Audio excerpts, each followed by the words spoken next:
You will regret knowing this late की रात्री ह्या लहान लहान बिया भिजू घालायला सुरुवात केल्यानंतर ते तुमच्या बॉडीला खूप अमेझिंग फायदे देतील. मेथी दाणे दॅट इज फेनुग्रीक सीड्स भिजवून खाल्ल्याने डायजेशन स्ट्रॉंग होतं आणि हेअर फॉल कमी होतं. चिया सीड्स पाण्यात फुलवून बॉडीला हायड्रेट ठेवतात आणि वेट कंट्रोलमध्ये मदत करतात. फ्लॅक्स सीड्स हार्मोन्स बॅलन्स करते, हार्ट आणि हेअर हेल्थसाठी खूप चांगले. भोपळ्याची बिया म्हणजे पंपकिन सीड्स झिंक आणि मॅग्नेशियमने भरपूर, इम्युनिटी आणि स्किन ग्लो वाढवतात. सूर्यफुलाची बिया म्हणजे सनफ्लावर सीड्स एनर्जी देतात, ग्लोईंग स्किन आणि स्ट्रॉंग हार्टसाठी बेस्ट आहे. तीळ आणि सेसमे सीड्स हाडं मजबूत करतात आणि बॉडीला वॉर्म देतात. सब्जा सीड्स आणि बेझिल सीड्स बॉडीची हीट कमी करतात आणि ऍसिडिटी शांत करतात. कलिंगडाच्या बिया म्हणजे वॉटरमेलन सीड्स प्रोटीन आणि हेल्दी फॅट्सने भरपूर, एनर्जी आणि स्किन हेल्थ वाढवतात. भांगाच्या बिया म्हणजे हेम्प सीड्स डायजेशन सुधारतं आणि स्किन व हार्मोन हेल्थसाठी फायदेशीर ठरतं.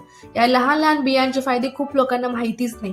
सो शेअर करा सगळ्यांसोबत जेणेकरून सगळ्यांना या नॅचरल बेनिफिट्स मिळू शकतील.